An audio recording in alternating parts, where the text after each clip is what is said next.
हाँ जी विक्रम जी। जब कोई व्यक्ति इस दुनिया से चला जाता है तो लोग बहुत सारी प्रार्थना करते हैं उसकी आत्मा की शांति के लिए, उसके सुख सुविधा के लिए। तो विक्रम जी हमें ये बताइए कि किस तरह से हम उस व्यक्ति के लिए प्रार्थना कर सकते हैं जो दुनिया में नहीं है। यारे दोस्तों, सबसे पहली बात तो ये है कि जो आत्मा है वो अमर है। और जब कोई व्यक्ति मरता है तो उसका शरीर मरता है, तो आत्मा उससे अलग हो जाती है शरीर से। और शरीर जो है वो आग के हवाले कर दिया जाता है या दफना दिया जाता है। और आत्मा तो सदा के लिए है और सदा के लिए रहेगी। और जब कोई व्यक्ति का शरीर खत्म हो जाता है तो उसकी आत्मा को उसके किए हुए कर्मों के हिसाब से फल भुगतना पड़ता है, अच्छा या बुरा। तो हमें परमात्मा के आगे यह प्रार्थना करनी चाहिए कि यदि व्यक्ति ने कोई पाप वगैरह किए हैं, कोई बुरे कर्म किए हैं, तो उसका फल जो है उसको इस तरह भुगतना पड़े कि उसको ज़्यादा कष्ट ना हो, ज़्यादा तकलीफ ना हो। उसके कष्टों को थोड़ा ही परमात्मा हल्का कर देना, आप उसके कर्मों के बोझ को थोड़ा हल्का कर देना। और उसकी आत्मा को शांति देना। उसके मन में, उसकी आत्मा में कोई यह इच्छा रह ना जाए अधूरी कि मैंने संसार में ये नहीं किया, वो नहीं किया। वो खुशी खुशी अपने कर्मों का फल भोगे और आगे का रास्ता जो है वो उसका साफ हो जाए।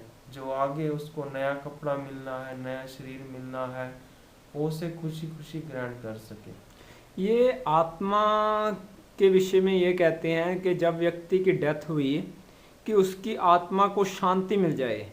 क्या उस व्यक्ति की आत्मा मरने के बाद अशांत हो जाती है?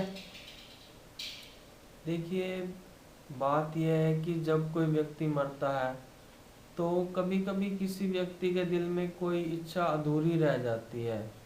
जैसे मैंने कोई मकान नहीं बनाया, या अपने बेटे की शादी नहीं की, या कोई और भी इच्छा हो सकती है, क्योंकि इच्छाएं तो अनंत हैं।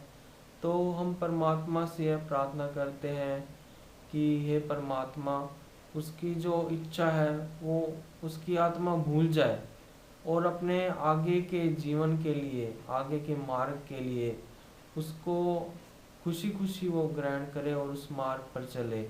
और उस पे कोई उसके बोझ ना हो मन में कि मेरा कोई कार्य अधूरा रह गया है। क्योंकि फिर वो इस संसार में भटकती रहेगी जब तक कि उसकी तृप्ति नहीं होती। इसलिए उसकी आत्मा की तृप्ति के लिए हमें प्रार्थना करनी चाहिए कि उसकी आत्मा तृप्त हो जाए और अपने सदगति को प्राप्त हो। एक बात और लास्ट में पूछना चाहूँगा कि जब हम ये कहते हैं कि हे परमात्मा, जिस मेरे रिलेटिव की डेथ हो गई है उसके पापों को माफ़ कर देना, तो मरने के बाद भी पापों को माफ़ी, मतलब कि कुछ, मतलब कि कोई ठीक सेंस नहीं लग रही। क्योंकि अब वह फिज़िकल बॉडी में नहीं है। अगर वो फिज़िकल बॉडी में होता तो हम कह सकते कि भैया इससे गलती हो गई है तो इसको माफ़ी मिल जानी चाहिए। अब तो वो डेथ हो गई है तो वो तो उसका, क्योंकि मरने के बाद हम ये बिलीव करते हैं, विश्वास करते हैं कि सीधा ही परमात्मा जो जज है उसके पास पेशी हो जाती है। तो हम क्यों कहते हैं कि उसके पापों की माफ़ी होनी चाहिए?